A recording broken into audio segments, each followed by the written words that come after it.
Alors ici, vous avez votre document enregistré. Tiens, je vais aller faire un petit tour dans le dossier vite fait. Je vais afficher par liste, tiens, ici. D'ailleurs, l'affichage par liste, c'est vraiment ce que je vous conseille. Dans Windows, ça s'appelle l'affichage détail. C'est vraiment la manière d'être le plus productif.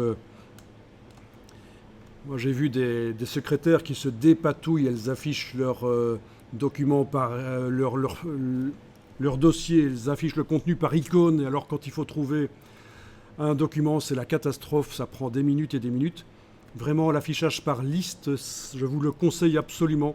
C'est le seul qui fonctionne vraiment quand on veut être productif sur un ordinateur. Alors, qu'est-ce que vous voyez? Je ne sais pas si vous avez fait, si vous êtes en train de regarder votre dossier d'aujourd'hui avec le document InDesign qui vient d'être enregistré. Vous le voyez? Enfin, si vous ne le voyez pas, c'est pas grave, vous pouvez regarder chez moi. Il faut remarquer ceci. Ceci, c'est le fichier temporaire de InDesign, le IDLK. Quand le document InDesign est ouvert, il sera toujours là, visible. Donc, n'essayez pas de le supprimer, ce n'est pas une erreur, c'est le fichier de travail de InDesign. Donc, on le laisse bien tranquille. Dès que le document est fermé, il disparaît. Dès qu'on en ouvre un autre document, il y en a un autre qui est recréé, un IDLK. Donc, pas de panique pour ça. Bien, alors on va exporter le document ici. On va dans le menu Fichier exporter.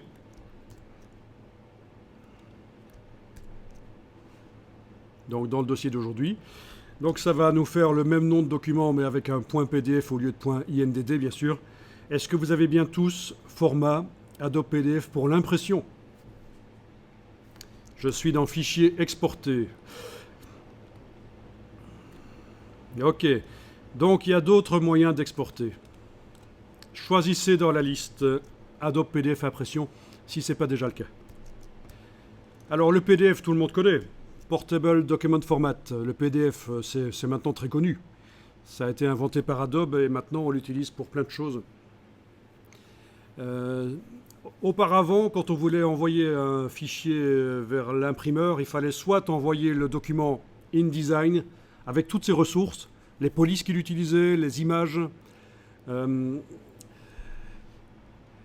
ou alors il fallait envoyer ce qu'on appelle un fichier PostScript. Il doit toujours être là-dedans, non? Non, il n'est plus là-dedans. Un fichier PostScript. Le PDF, c'est un fichier PostScript avec une fenêtre qui permet de voir le document dans un logiciel qui s'appelle Acrobat Reader ou Acrobat Pro. C'est bêtement ça, c'est du PostScript amélioré. Voilà. Bon, voilà, au passage, vous voyez qu'il y a possibilité aussi de faire des PDF interactifs dans InDesign, mais ça devient vraiment un peu has-been. Maintenant, on fait plutôt des livres interactifs. Et ça, InDesign peut le faire aussi. Des EPUB. Voilà.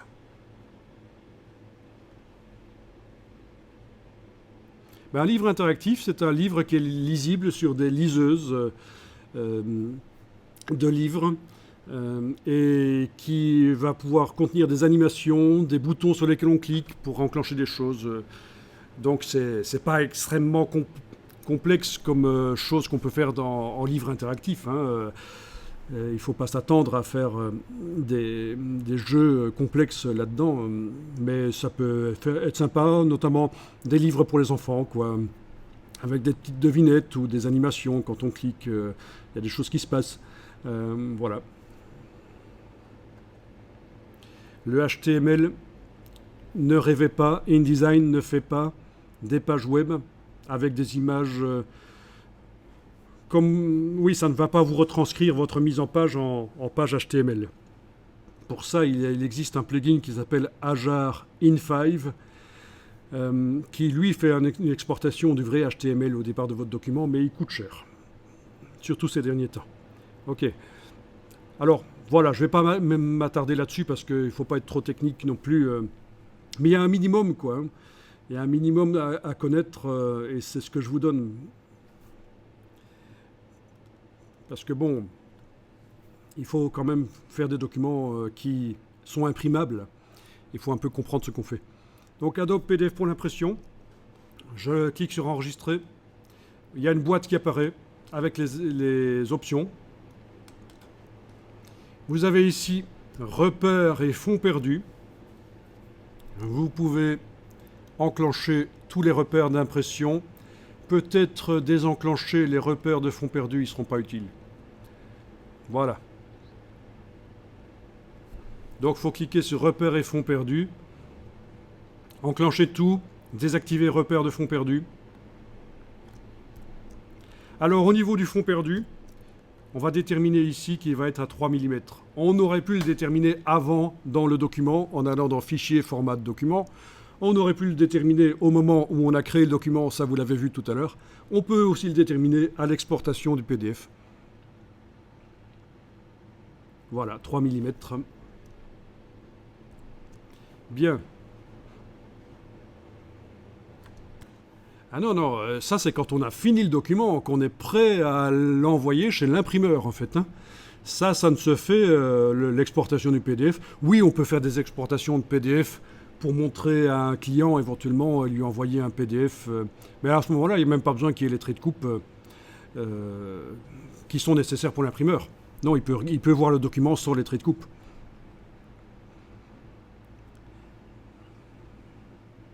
Alors, le repère de fond perdu ne sert pas à grand-chose. Pour comprendre ce qui va suivre, ce sera plus facile. Alors, ici, on est déjà en train de voir un truc vraiment intéressant. Comment préparer un document pour... comment adapter un document, générer le PDF pour l'imprimeur. Vous avez ici la partie sortie. Voilà. Ici... c'est là que vous allez demander de convertir vos couleurs RVB vers des couleurs CMJN. Donc dans le PDF, ce seront des couleurs CMJN. Donc je ne sais pas si c'est clair pour tout le monde. Je vais peut-être aller revoir ici. Voilà. Les manières de créer les couleurs. C'est deux grandes manières de créer les couleurs. Par mélange de 3 lumières de base, rouge, vert, bleu. C'est comme ça que les smartphones fonctionnent, les écrans d'ordinateur, les projecteurs numériques. Et l'autre manière de faire, c'est par superposition de 3 encres, cyan, magenta et jaune. Des encres qui sont des filtres à lumière. Voilà, j'ai un document que je pourrais vous refiler qui explique bien ça. C'est intéressant de voir comment ça fonctionne, la superposition d'encre. Ok, donc, l'imprimeur, en fonction du type de papier que vous allez utiliser, que vous avez choisi, il va vous dire que vous devez faire la conversion vers... Là, je vais choisir convertir vers la destination. Voilà, vers, et c'est ici que ça se passe, destination, une certaine norme. Est-ce que vous utilisez du papier lisse, calandré, imperméabilisé, comme du papier habituel de magazine, ou est-ce que vous utilisez du papier graineux? L'encre rentre dans les fibres, ça ressemble plus à des cartons d'invitation par exemple. Donc suivant le type de papier que vous utilisez, il va vous indiquer, vous devez faire un PDF qui répond à la norme. Si c'est du papier graineux, Fogra 29 par exemple, uncoated, ça veut dire non imperméabilisé. L'encre rentre bien dans les fibres. Au niveau du rendu des photos, c'est pas génial. Ça fait des photos qui sont un peu plus ternes que sur du papier lisse. Mais au niveau du toucher du papier, c'est très intéressant. Vous n'utilisez pas pour un carton d'invitation de mariage du papier lisse, j'imagine. On va plutôt aller vers du papier graineux. Quand on le touche, il y a un toucher intéressant. Par contre, si la qualité des photos compte, on va utiliser du papier imperméabilisé avec une couche de kaolin. Enfin bon, ça c'est la fabrication du papier. Et il y a la norme Fogra 39 par exemple. Oui. Alors, oui, alors la norme la plus répandue, c'est une ancienne norme qui est l'Euroscale. Euroscale, elle est là en bas. Et c'est comme ça que fonctionne encore, c'est comme ça que sont réglées les imprimantes interfacées chez les copies-services. On va peut-être vous demander de l'Euroscale Coated, si vous voulez que les couleurs soient bien reproduites. On va faire un PDF qui... oui, parce qu'on peut envoyer un PDF CMJN sur une imprimante interfacée grâce au RIP qui est connecté. Donc c'est pas que du RVB qu'on peut envoyer sur l'imprimante, comme j'ai dit tout à l'heure. Ah, c'est pas facile, hein, le monde de l'impression. C'est pour ça qu'il ne faut pas hésiter à parler et à poser des questions à plusieurs personnes et à faire des recoupements d'informations. Voilà, donc ça c'est une ancienne norme qui est encore la plus répandue, Euroscale, on va vous en parler pour papier graineux ou pour papier lisse. Sinon, en Europe, c'est du faux gras. Le faux gras. Il y a aussi... Ah oui, dernièrement, j'ai fait une exportation. C'était vers un autre profil ISO-coated, oui. ISO-coated, oui, c'était ça. Oui, coated, c'est lisse. Hein. Coated, ça veut dire imperméabilisé. Il y a une pellicule. Coated, c'est un manteau en anglais. Hein.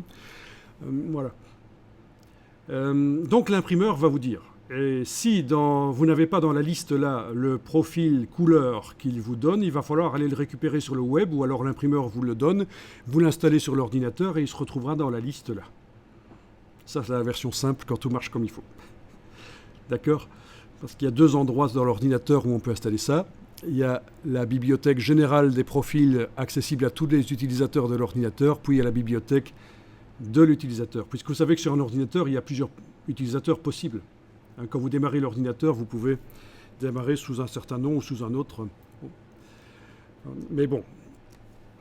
En tout cas, voilà, c'est important. Alors, ce qui est important aussi, c'est ceux qui installent les logiciels Adobe en anglais. Oui, c'est tout à fait possible. Hein. Les logiciels Adobe sont disponibles dans une vingtaine de langues. Vous pouvez l'installer en espagnol, si vous êtes espagnol, en italien, tout ce que vous voulez, néerlandais. Ça se fait par le manager d'application d'Adobe, l'installation en plusieurs langues, dans la langue que vous préférez. Bon, et si vous travaillez dans une capitale comme Bruxelles, par exemple, il est probable que dans la boîte, si vous travaillez dans une boîte, on va vous dire de travailler dans la version anglaise des logiciels. Vous devrez installer la version anglaise de InDesign. Le danger, c'est que d'office, vous aurez les profils américains qui seront là. Et si vous ne comprenez pas ce que vous faites, vous allez faire une exportation du PDF vers un CMJN pour des presses américaines. Et ça pose problème. Donc ici, c'est du papier lisse, alimentation de la presse en feuille à feuille. Les feuilles sont prédécoupées. Sheet fed, c'est ça que ça veut dire. Pour l'Amérique du Nord. Ici, papier graineux, alimentation de la presse en feuille à feuille, en Amérique du Nord. Ici, lisse, pour l'alimentation par bobine. Ça, c'est vraiment quand on imprime énormément d'exemplaires pour que ça aille plus vite. On ne travaille pas avec des feuilles prédécoupées. Ce qui rentre dans la presse, et vous l'avez certainement déjà vu, ce sont des bobines. C'est ce qu'on appelle une rotative. Et puis les feuilles sont coupées après quand c'est imprimé, quand ça sort. Donc gros piège ici, web ça ne veut pas dire internet, ça veut dire bobine dans ce cas-ci. Presse américaine, alimentation par bobine, donc pas du papier prédécoupé, sur papier graineux. Voilà. Et donc pourquoi est-ce que ça va vous faire une catastrophe si vous faites un PDF pour une presse américaine et que vous imprimez en Europe? Il faut savoir que les encres cyan et magenta ne sont pas les mêmes en Europe et en Amérique du Nord. C'est toujours du bleu et du rose, hein, du cyan et du magenta, mais ce n'est pas la même coloration de cyan, pas la même coloration de magenta. Et donc, un PDF fait pour une presse américaine mais imprimé en Europe, vous allez avoir des décalages couleurs, ça va être désagréable. Voilà, voilà. Bon, pour la petite anecdote, c'est pour ça que les amateurs de comic books, hein, vous avez les bandes dessinées, les genres Superman, tout ça, vous avez des collectionneurs, ils veulent absolument les versions américaines, ça se voit que c'est des encres différentes des rééditions européennes. C'est pas les mêmes encres qui sont utilisées. Voilà. Ça, c'est la fin de la petite anecdote. Donc, il faut faire gaffe. Hein. Voilà. Il faut vraiment se renseigner. C'est l'imprimeur qui va vous le dire, en effet. Donc, par exemple, ici, on va choisir Coated Fogra 39. Bien. Alors, qu'est-ce qu'il y a d'autre qu'on peut faire, tant qu'on y est? Ici, à compression, on va dire échantillonnage à 300 pixels par pouce. Ça veut dire que toutes les images vont être à 300 pixels par pouce dans le PDF. Vous n'avez pas besoin, contrairement à ce qu'on vous a peut-être dit à l'école, ceux qui ont suivi l'infographie à l'école, vous n'avez pas besoin de mettre les images à 300 pixels par pouce dans Photoshop avant de les utiliser dans InDesign, surtout pas. Ça n'a aucune importance, la résolution de l'image qui arrive dans InDesign. Et on va en parler, on va faire des tests, vous allez voir. Donc, échantillonnage à 300 pixels par pouce. En gros, voilà, c'est les choses qu'il faut faire ici. 300 pixels par pouce. Donc, s'il y avait par hasard des images à moins de 300 pixels par pouce, à 200, elles seraient transformées à 300 dans le PDF. S'il y en a à 400, 500, 600 pixels par pouce, c'est inutile. C'est de l'information alourdie, qui ralentit le RIP de l'imprimeur, l'ordinateur qui transforme en trame votre document. Donc 300 pixels par pouce. Oui. Oui. Donc si vous envoyez un PDF avec des images dedans qui ont 900 pixels par pouce, 1200 pixels par pouce, l'imprimeur peut ne pas être content. Il peut vous dire, tiens, ton document, pour le ripper, ça prend un temps fou. T'as mal fait ça. Alors, pour les impressions haute qualité, l'imprimeur va peut-être vous dire 450. Ça dépend de à quel point les lignes de trame sont serrées sur le papier, en quelque sorte. C'est ce qu'on appelle la linéature de trame. Donc, on dit qu'en général, 300 pixels par pouce, c'est bon parce qu'on a une linéature de 150 lignes par pouce. Mais si vous avez un imprimeur qui vous fait une impression haute qualité avec un tramage très fin, quasiment invisible à l'œil nu, il va peut-être vous dire que c'est 450 qu'il faut. Discutez avec votre imprimeur, et s'il ne veut pas discuter, allez chez un autre. Regardez les forums, oui, je vous incite à vous inscrire à des forums, à des groupes Facebook, des groupes LinkedIn, qui parlent du graphisme, qui parlent de InDesign, qui parlent de l'impression. Vous allez observer, vous allez voir. Et régulièrement, c'est ce qu'on voit. Mon imprimeur ne veut pas faire ça. Ah, mais c'est pas normal, il doit le faire. Change d'imprimeur. Voilà.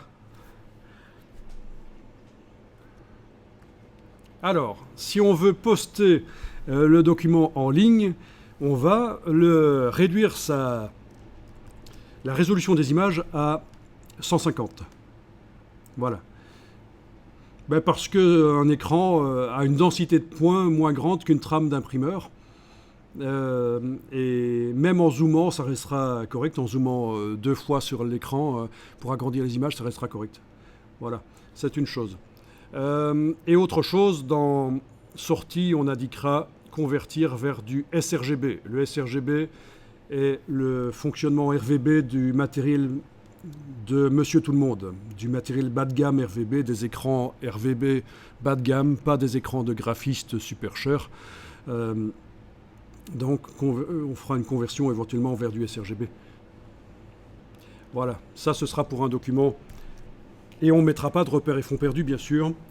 Et on fera d'autres choses aussi. On réglera dans Acrobat comment les images s'affichent quand on les ouvre. Voilà. Alors là, vous pouvez exporter. Et vous allez voir ce que ça donne. Donc il y avait peut-être une case à cocher dans la boîte qui demandait ouvrir le document quand c'est fini. Là, visiblement, elle n'était pas cochée, donc je vais devoir aller dans le dossier d'aujourd'hui, voir le PDF.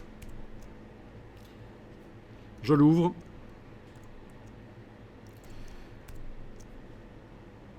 Alors, soit il s'ouvre dans le logiciel de lecture de PDF par défaut de l'ordinateur. Ça peut être aperçu sur le Mac, ça peut être le viewer sur PC. Il vaut mieux essayer qu'il s'ouvre dans Acrobat. Acrobat Reader, gratuit sur le web, accessible par tous, ou Acrobat Pro qui est livré avec la Creative Suite et qui permet de modifier encore le PDF si on veut.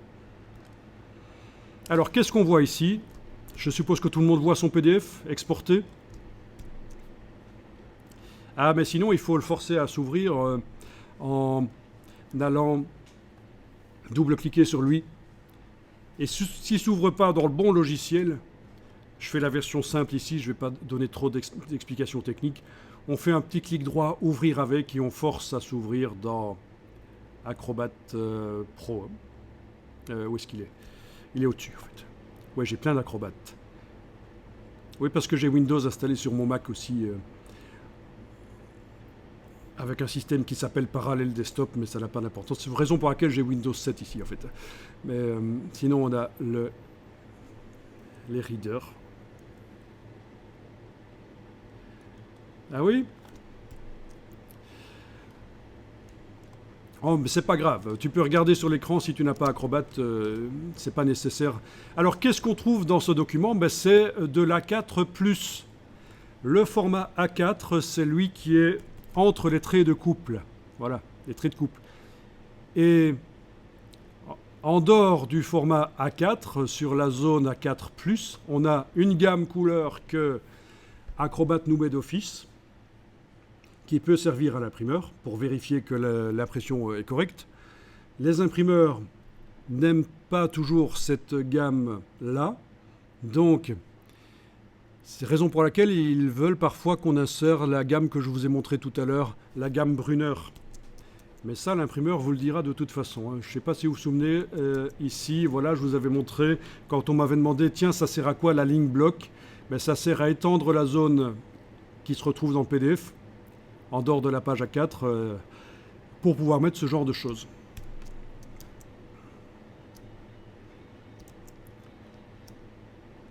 Voilà. Bon, j'en étais où? Donc, on a les traits de coupe. Les traits de coupe, je vous disais, hein, le principe, c'est que ça va être imprimé. Les images et les blocs de couleurs vont être imprimés 3 mm plus loin que ce qu'il faut, 3 mm plus loin que le bord de la page. Puis ça va être coupé chez l'imprimeur, automatiquement.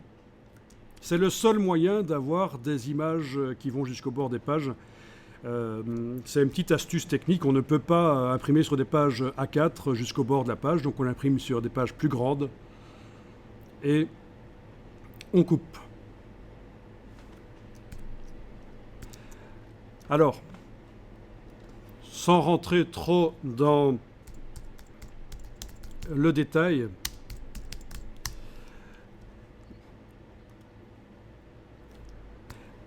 alors ici j'ai juste tapé imposition offset dans Google, ça vous ne faites pas, hein, vous regardez juste.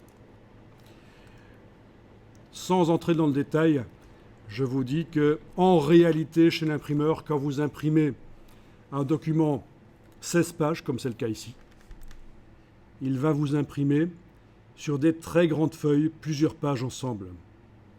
C'est ce qu'on appelle l'imposition, ce positionnement des pages.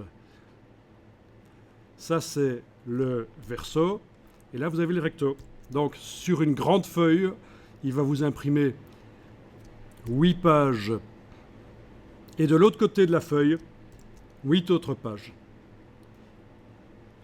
Et ça, vous ne devez pas le faire dans InDesign. L'imposition, c'est sur l'ordinateur, le RIP de l'imprimeur que ça se fait. Oui, parce que ça, c'est une question que j'ai régulièrement. Comment on fait l'imposition dans InDesign? En fait, InDesign en fait quand on imprime pour faire des maquettes du document qu'on est en train de faire. On peut faire une imposition, mais juste à l'impression, en petit format vers une imprimante, juste pour avoir une petite maquette de son document et avoir une vue d'ensemble. Je pourrais vous montrer ça. Donc l'idée, c'est que quand la feuille est pliée, c'est replié,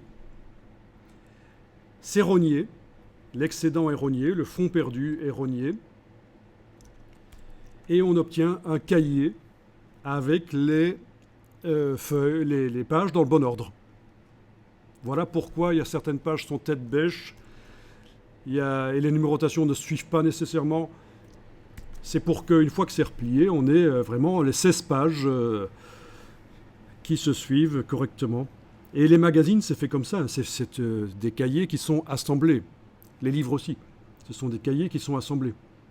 Des grandes pages, des grandes feuilles, avec plusieurs pages imprimées, pliées, rognées, assemblées, reliées. Voilà.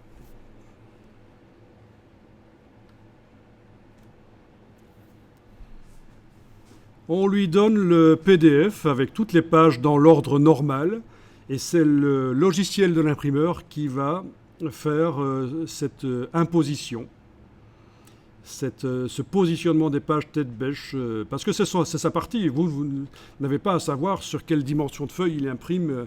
Voilà. J'en reviens à ce que je disais tout à l'heure. Si vous avez sur une des pages une image totalement rouge, un coucher de soleil, l'imprimeur va vous dire, tiens, attention, ne mets pas de rouge trop sur la page ici, parce que toute l'encre est déjà bouffée par cette page-là. Voilà. Si tu dois mettre du rouge, mets-le plutôt sur une autre page que celle-ci. Voilà, c'est à peu près ça que je voulais vous expliquer tout à l'heure. Et c'est pour ça que vous ne pourriez pas le savoir et que vous avez intérêt à discuter avec l'imprimeur qui va vous expliquer ce genre de choses. C'est pas vous qui allez commencer à réfléchir à ce genre de choses. C'est un boulot. Ok. Des questions? Bon, c'est bien, on a des notions d'impression. C'est bien, on va continuer avec les images. Donc ici, on a fait ce bloc qui déborde. On a vu qu'à l'impression, on pourrait faire aller ce bloc jusqu'au bord de la page. On a parlé du fond perdu. Alors, dans InDesign, vous avez ici en bas, quand la palette des outils est en deux colonnes, hein, vous avez en bas les deux icônes ici et vous avez l'icône aperçu. Si vous l'enclenchez, vous voyez ce qui sera réellement sur la page finale. Ce qui déborde n'est pas visible. D'accord ? Et donc, je vous répète ce que je vous ai dit tout à l'heure. Vraiment, pour donner un aspect professionnel à vos pages, n'hésitez pas, si c'est imprimé chez un imprimeur, à faire aller vos images jusqu'au bord des pages. Voilà, voilà. Et alors, quand vous faites des couvertures, je vous donnerai des astuces, parce que pour que vos couvertures soient belles, il vaut mieux que des objets débordent et ne soient pas visibles en entier. Comme ça, la couverture est comme une fenêtre qui montre la réalité. Parce que si vous montrez tous vos objets en entier, toutes vos photos en entier sur la couverture, vous obtenez un peu un effet boîte, comme si c'était une boîte qui montre des objets, et ça fait moins rêver. C'est un petit secret pour réaliser des compositions, des posters, des couvertures qui sont valables, c'est de faire déborder les éléments en dehors. Voilà. Bien, donc vous allez cliquer à côté du bloc pour le désactiver. Avec la flèche noire, vous cliquez à côté parce qu'on va aller chercher une image et on ne voudrait pas qu'elle arrive dans le bloc. Oui, parce que quand un bloc est activé et qu'on va chercher une image, quand on l'importe, elle va arriver dans le bloc. Donc là, je vais cliquer à côté du bloc qui n'est pas activé. Je pourrais faire un bloc qui va contenir l'image, et puis amener l'image dedans, oui, faire le bloc, importer l'image dedans. Mais ce que je vais faire ici, c'est au moment de l'importation, le bloc va se créer. Alors, on y va. Fichier, importer. Alors, je sors de l'importation pour répondre à la question. Oui, ça, je n'ai pas parlé de la manière dont on zoome et on navigue sur la page, mais on peut le voir ici. Donc, un des problèmes que tu as, c'est peut-être que ta page c'est quoi le problème? Tu ne la vois pas, ou elle est petite, ou quoi? Bon. Alors, déjà, quelque chose qui est très intéressant pour tout le monde quand vous êtes un peu paumé au niveau de la navigation dans un document, et ça fonctionne dans tous les logiciels Adobe, il suffit de double-cliquer sur la main dans la palette des outils. Alors je ne sais pas si ça répond exactement à ta question, mais je vais répondre à ta question juste après. Mais déjà, le double-clic sur la main dans la palette des outils remet le document entier le plus grand possible sur l'écran. Vous aurez la même chose dans Photoshop ou dans Illustrator. Ensuite, ton problème, c'est que tu n'arrives pas à déplacer le bloc avec la flèche noire. Ah, d'accord, ok. Ah, ben oui, la main, oui. Alors, la main, c'est rare quand on va l'activer dans la palette des outils. Pour zoomer en avant et en arrière, est-ce que votre souris, la roulette de la souris fonctionne? Alt, touche Alt sur le clavier et la roulette, vous arrivez à zoomer en avant, en arrière, comme ça? Bien. Donc le zoom avant, arrière, Alt et roulette de la souris. Le double-clic sur la main, remettre le document plein écran le plus grand possible. Quand vous avez zoomé, vous n'êtes pas obligé d'aller activer la main pour pouvoir bouger le document sur la fenêtre. Vous pouvez enfoncer la barre d'espacement sur le clavier et ça vous appelle la main. Regardez, là je suis avec la flèche noire. Si j'enfonce la barre d'espacement sur le clavier, c'est la main qui arrive et je bouge, voilà. D'accord? Je pense qu'avec ça, vous êtes paré pour la navigation dans le document. Double-clic sur la main dans la palette des outils pour l'afficher plein écran. Oui? Ah, le trackpad. Ah, oui, mais tu dois avoir des boutons sous le trackpad. Non. Il doit y avoir des boutons.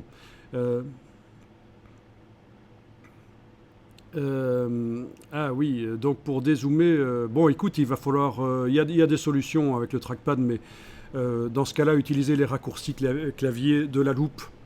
Donc ça peut être intéressant. Ceci dit, je vous déconseille fortement de travailler au trackpad.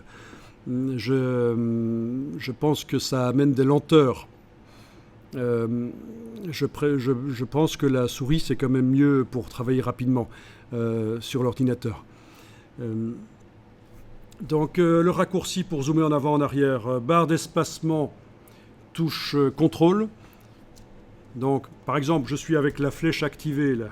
Barre d'espacement contrôle, est-ce que quand on garde enfoncé barre d'espacement contrôle sur le PC ou barre d'espacement commande? Donc c'est... Oui. Ok, oui, c'était avec Alt, mais... Et tu arrives à zoomer en avant, en arrière avec le trackpad? D'accord. Je continue quand même parce que c'est vrai que si la roulette de la souris est bêtement cassée, vous n'arriverez pas à zoomer en avant et en arrière avec votre souris. Donc ça peut être intéressant de connaître le raccourci pour la loupe. Barre d'espacement contrôle sur le PC ou barre d'espacement commande sur le Mac, c'est la loupe positive, on clique et ça zoome en avant. Barre d'espacement contrôle Alt, c'est la loupe négative, on clique et ça zoome en arrière. Barre d'espacement commande Alt sur le Mac, bien sûr. Ça va les raccourcis? C'est les mêmes que dans les autres logiciels Adobe, donc c'est utile. Barre d'espacement contrôle Alt, ou sur le Mac, barre d'espacement commande Alt. C'est le raccourci de la loupe. Voilà.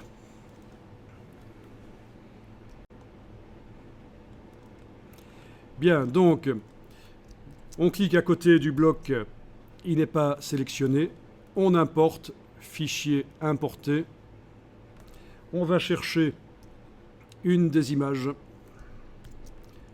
Voilà, une des images. Vous en aviez 3, c'est ça, hein? Vous en sélectionnez une des 3, peu importe laquelle. Vous cliquez sur Ouvrir dans la boîte en bas à droite, dans la boîte d'importation. Oui, c'est ça qui est un peu ennuyeux, hein. C'est une boîte d'importation et ça ne s'appelle pas Importer, ça s'appelle Ouvrir. Donc j'insiste, on n'est pas en train de faire fichier Ouvrir. On a fait fichier Importer. Et dans la boîte importée, on a Ouvrir. Vous avez à ce moment-là l'image qui est dans le curseur. Si vous n'avez pas la même image que moi, ça n'a aucune importance en fait, hein. Elle est dans le curseur. Si vous cliquez sur le document, voilà. Vous avez fait ça?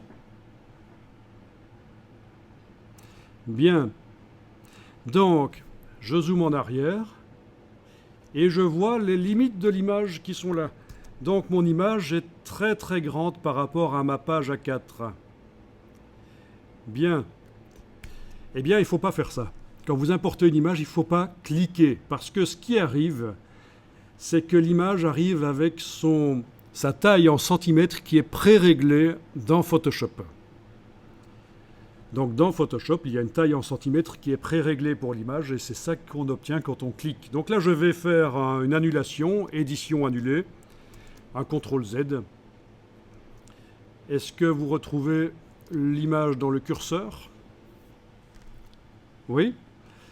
Donc il va falloir faire un cliquer-glisser. Vous gardez enfoncé le bouton à souris, vous bougez. Vous voyez que vous faites un cadre qui a les proportions d'image. Vous lâchez quand vous avez la bonne dimension. Voilà. Vous avez déterminé la dimension de l'image au moment d'importation. On est passé outre du réglage qui est dans le fichier, le réglage en centimètres. Ça ne nous intéresse pas. Voilà, le cliquer-glisser. Oui, c'est un terme, c'est le click and drag en anglais. Et ça, c'est vraiment intéressant.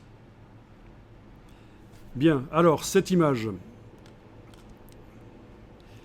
Il y a deux choses qui sont à cet endroit-là. Vous avez le bloc conteneur et vous avez l'image à l'intérieur.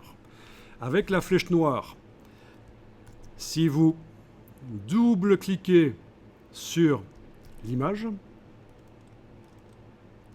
vous devriez voir que le bord le bloc, en fait, il a une couleur brune, du coup. Vous le voyez? Ça, ça indique que vous êtes en train de travailler sur le contenu du bloc. Alors, je vais vous inviter à... Ça, c'est quand on a donc double-cliqué sur le bloc, en fait. Je vais vous inviter à cliquer à côté du bloc, et puis venir cliquer simplement une fois sur lui, comme ça. Et là, il apparaît avec des vecteurs bleus, on est d'accord? Ça, vous êtes en train de manipuler le bloc lui-même, le conteneur, et pas l'image.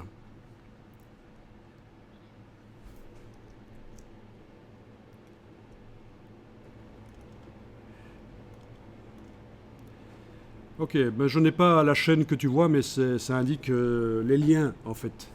C'est un système de liens. Ça veut dire que InDesign, en fait, il n'importe pas réellement les images dans le document. Il a besoin que les images soient en permanence sur le disque dur. Et le PDF ne se générera bien que si les images sont accessibles. Au moment où on exporte le PDF, il faut que les images, les fichiers soient accessibles sur le disque dur. C'est normal, hein, c'est parce que InDesign, ça permet de faire des magazines qui sont avec énormément d'images, qui sont précises. Et donc, s'il n'y avait pas ce système de lien, il faudrait des ordinateurs super puissants, ça ferait des documents qui font plusieurs gigas. Donc grâce à ce système de lien, on a possibilité de faire des mises en page complexes sur des ordinateurs relativement normaux.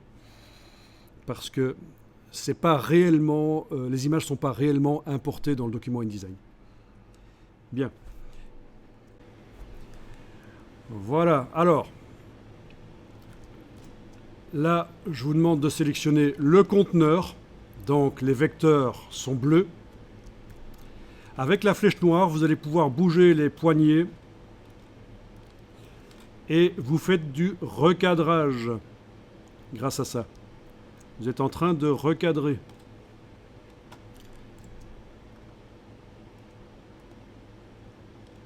D'accord?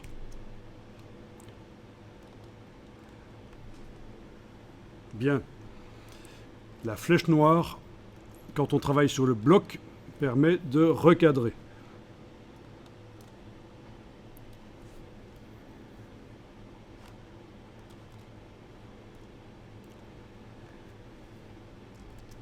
En faisant un cliquer-glisser sur l'image, on peut encore la déplacer sur le document, c'est pas un problème. D'accord? Tant que vous ne faites pas un double clic qui indiquerait que vous voulez travailler sur le contenu, ça va. On est d'accord? Bien, pour modifier la dimension du bloc et de son contenu, Et c'est là que ceux qui veulent apprendre InDesign par eux-mêmes en chipotant sont déjà calés. Ce n'est pas la flèche noire qu'il faut utiliser, c'est l'outil de transformation manuelle. Donc vous activez l'outil de transformation manuelle, celui-là, et vous allez prendre une poignée du coin et bouger. Et voilà, vous agrandissez ou vous rétrécissez l'image. D'accord ?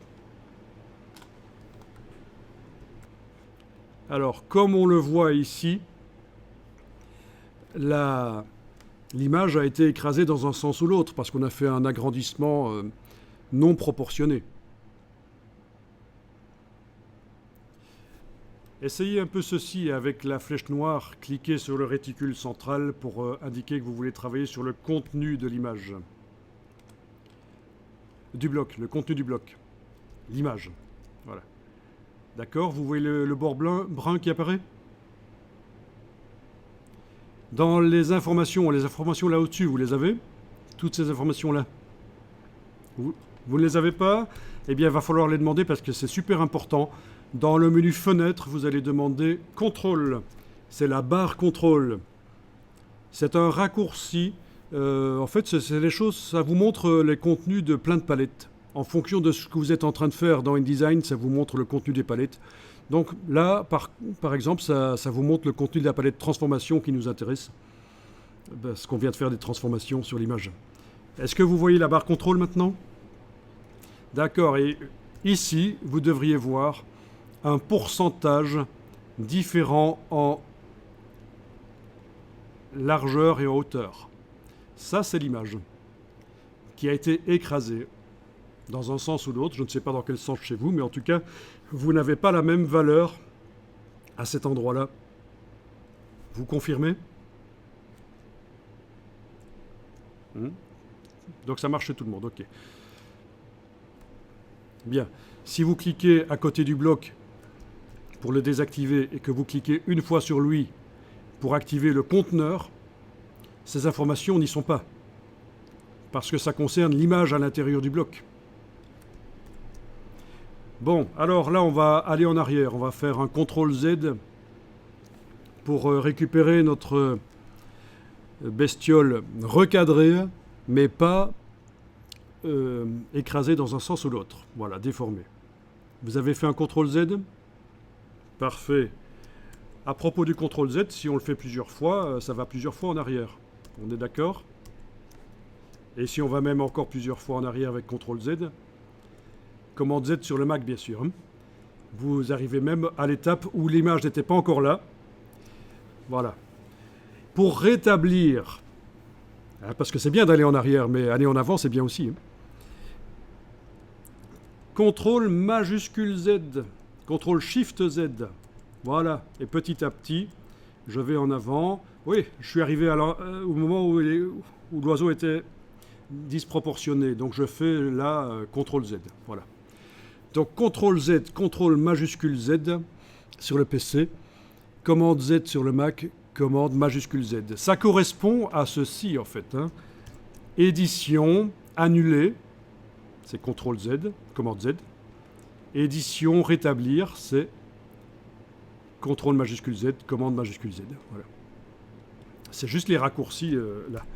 Donc il y a un historique illimité dans InDesign. Vous pouvez aller autant de fois que vous voulez en arrière. Mais bon. Ok.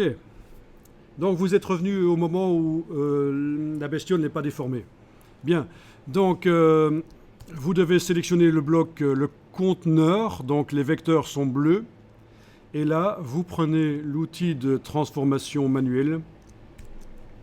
Et vous allez cette fois-ci enfoncer la touche majuscule, la touche Shift, tout le temps que vous bougez la poignée. Et vous contraignez les proportions. Attention, on lâche le bouton de la souris, puis la touche majuscule. Donc, parce que je vois souvent des gens qui lâchent les deux en même temps, et il y a une chance sur deux que ça foire. La touche majuscule est une touche de contrainte, elle doit rester enfoncée jusqu'à ce que tout soit fini. Donc, absolument, D'abord, on lâche la souris, puis la touche majuscule. OK.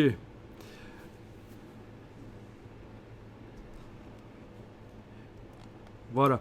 Alors, regardez un autre truc intéressant.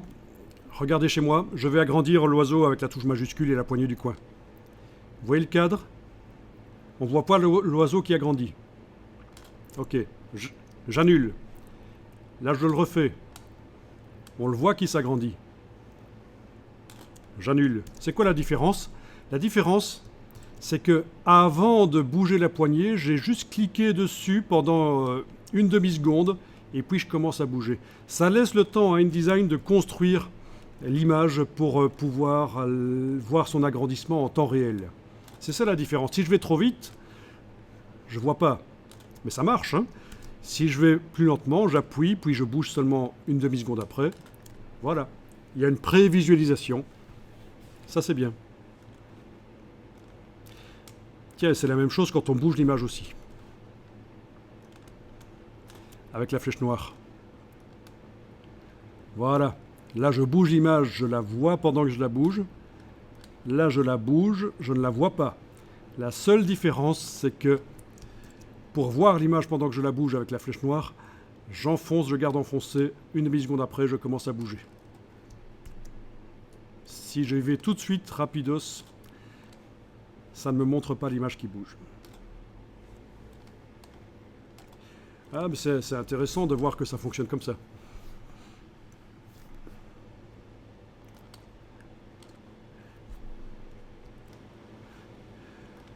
Alors, dernière chose ici, sur la manipulation des images, peut-être encore quelques petites infos après quand même. Avec la flèche noire, je vais aller cliquer sur le réticule. Je suis donc en train de modifier l'image. Oui, on voit qu'elle est plus grande que le cadre, forcément, puisque j'ai recadré au départ. On est d'accord, hein? Avec la flèche noire, cette image, je peux la déplacer à l'intérieur de son bloc.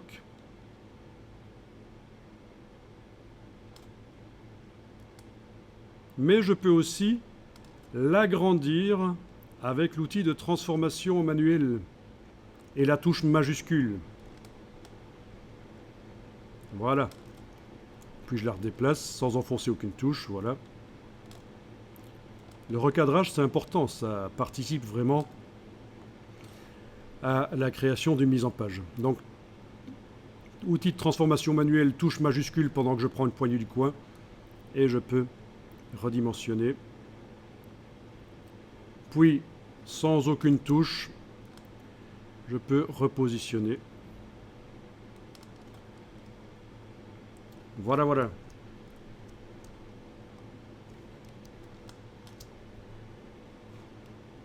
Éventuellement, vous pouvez passer en affichage normal plutôt que d'être en aperçu pendant que vous faites ça.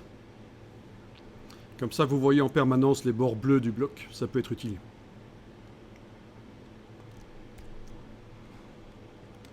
Ok, si ça a fonctionné pour vous, je vous montre ceci. Toujours avec, en train de travailler sur l'image, donc sur le bloc brun qui est affiché, avec l'outil de transformation manuelle. Regardez ça. La différence par rapport à tout à l'heure, vous voyez?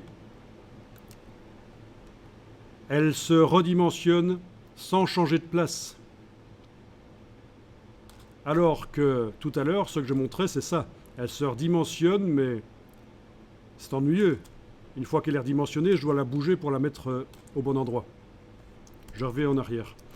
Alors, comment est-ce que je fais ça? C'est simplement qu'en plus de la touche majuscule qui sert à garder les proportions, j'enfonce la touche Alt qui sert à faire en sorte qu'elle se redimensionne sans changer de place. Voilà. Et éventuellement, après, je repositionne quand même un peu, mais bon.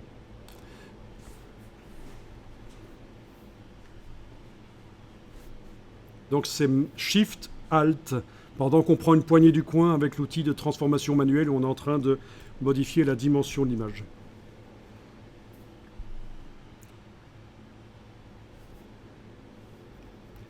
Bon, là, je pense que vous avez tout. Hein. Vous avez tout ce qu'il faut. Comment importer l'image, comment déterminer la dimension du bloc au moment de l'importation, par un cliquer glisser avec la souris. Comment bouger le bloc sur le document avec la flèche noire. comment recadrer l'image avec la flèche noire, les poignées du bloc.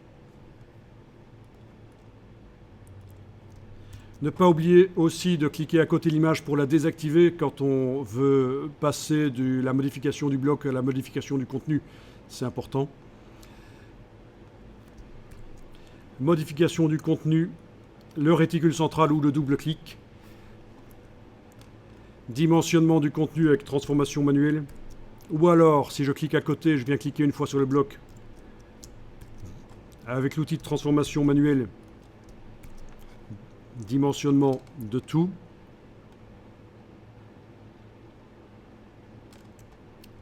Voilà, vous avez beaucoup d'informations pour manipuler les images.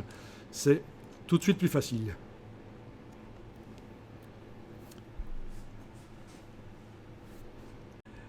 Ok, alors, la résolution, quand on était sur la page où on choisissait les animaux, là, je vous ai parlé de la définition. Et la résolution, on ne s'en occupe pas du tout. Alors certaines personnes vont vous dire, oui, l'image est à 72 pixels par pouce, elle vient du web, donc elle est inutilisable pour une impression. Ben, pas du tout, ça n'a rien à voir. On ne s'en occupe pas du tout de la résolution à laquelle est l'image qu'on va chercher sur le web. La résolution qui est indiquée dans le fichier, la résolution que je vois quand j'ouvre l'image dans Photoshop et que je vais dans le menu Images, taille de l'image, il est indiqué la résolution. On ne s'en occupe pas du tout. Ce qui compte, c'est la résolution qui est là dans InDesign. Alors ce que vous allez faire, c'est aller chercher menu Fenêtre, Lien. Menu Fenêtre, Lien, c'est par ordre alphabétique, Lien. Vous allez devoir déployer les informations qui sont là en dessous. C'était déjà déployé chez moi, mais vous avez ici une flèche qui permet de montrer les informations. Vous les voyez ? Bien, pour l'image sur laquelle on est actuellement en train de travailler, il est indiqué que c'est du RVB, que l'état est OK, ça veut dire que l'image n'a pas disparu du disque dur, ou on n'a pas changé son nom, on n'a pas déplacé de dossier. InDesign sait où elle se trouve. Le format d'image, c'est JPEG. On va voir un peu plus loin qu'on a vraiment intérêt à travailler avec des images Photoshop plutôt que du JPEG dans InDesign. Elle est sur la page 1. OK. Alors, ce qui m'intéresse, quand j'agrandis ici en bas, OK, oui, il est indiqué qu'elle est à 30,8% chez moi. Si vous avez deux valeurs sur la mise à échelle, ça veut dire que vous avez écrasé l'image, dans un sens ou l'autre. Quand on n'a qu'une seule valeur de mise à échelle, ça veut dire que les proportions ont été gardées. Ça a été écrasé dans un sens ou l'autre? D'accord. Donc c'est... Voyons un peu.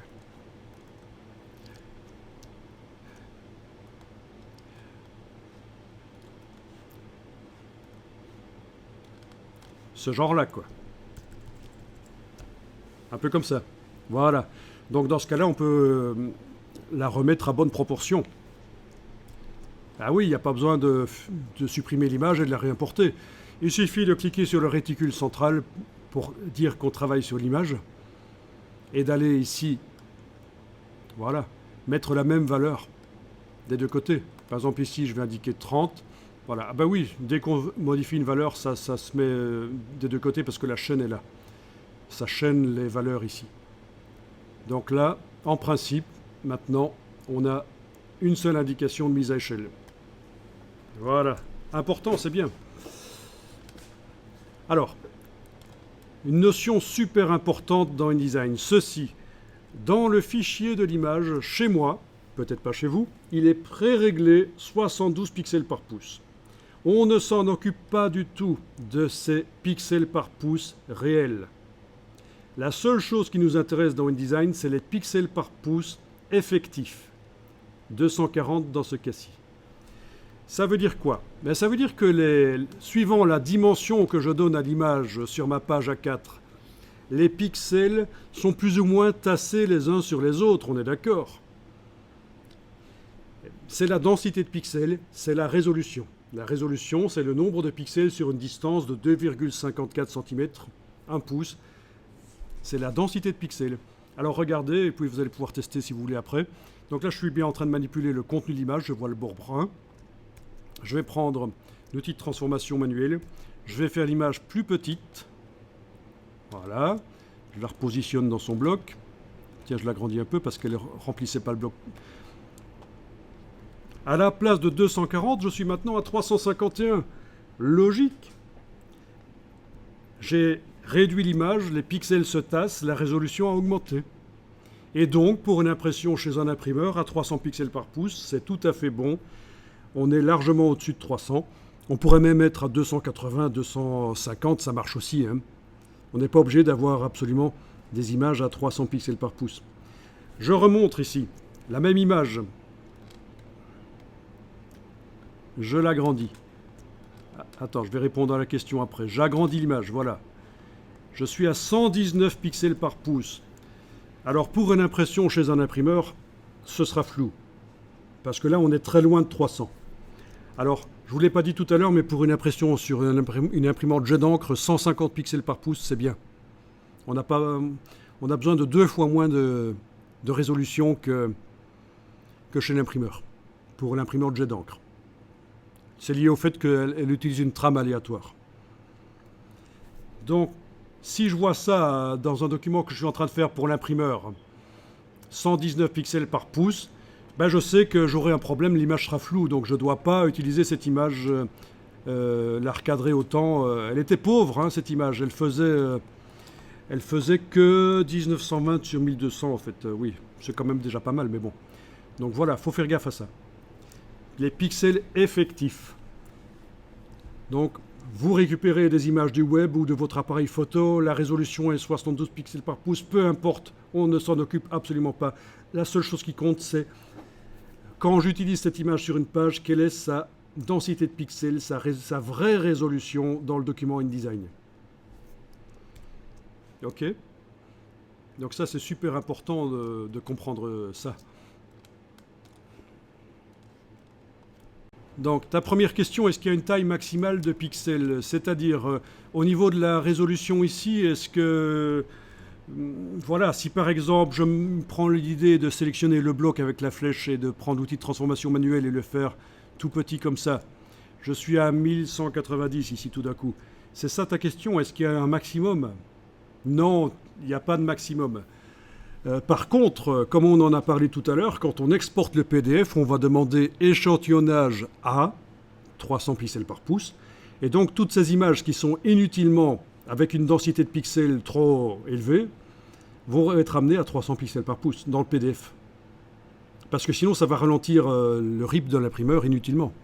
Voilà. Mais sinon, il n'y a pas de limite. Non, il n'y a pas de limite de pixels effectifs.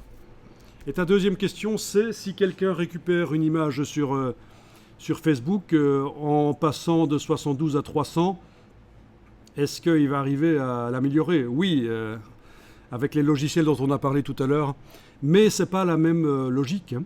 Ici, mais bon, attention, ici, il faut bien comprendre ceci.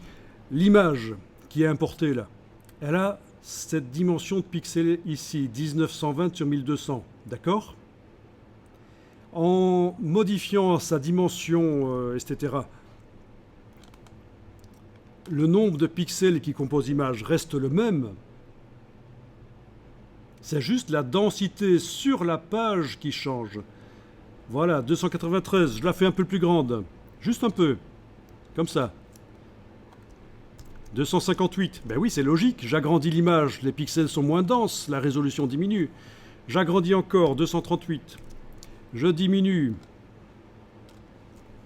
346, voilà. Donc, c'est parce que le nombre de pixels de l'image est fixe, on n'est pas en train de modifier le nombre de pixels de l'image, ça c'est Photoshop qui sait faire ça, modifier le nombre de pixels d'une image.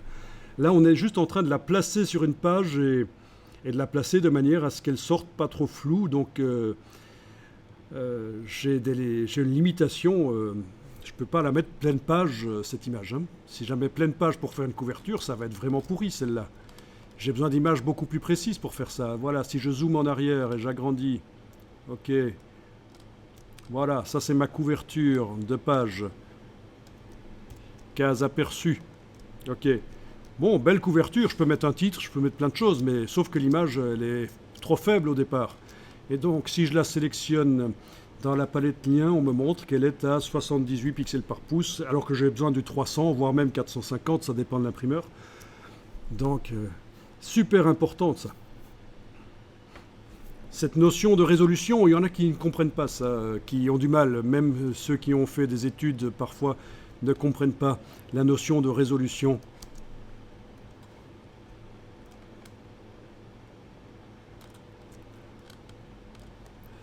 Voilà, c'est important vraiment de comprendre ça, c'est la densité de pixels.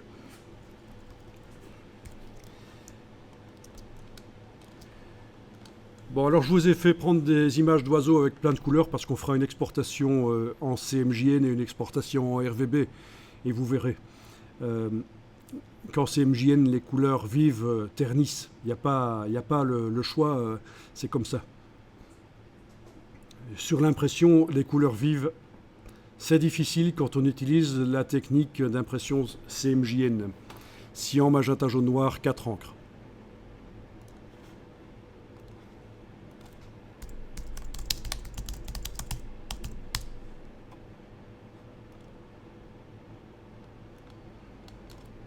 Voilà. Une presse chez un imprimeur, ça ressemble à ça. C'est 4 presses monochromes, chacune avec une encre, cyan, magenta, jaune, noir. On termine par le noir. Et, oui, là c'est le début en fait, hein, c'est les feuilles prédécoupées. Donc on termine par le noir ici. Ces 4 presses monochromes, la feuille de papier passe d'une presse à l'autre et reçoit les encres les unes après les autres. Raison pour laquelle il faut absolument que les images dans le PDF soient des images CMJN, ce qu'on appelle des images séparées, parce qu'on s'adresse à 4 presses différentes, en réalité.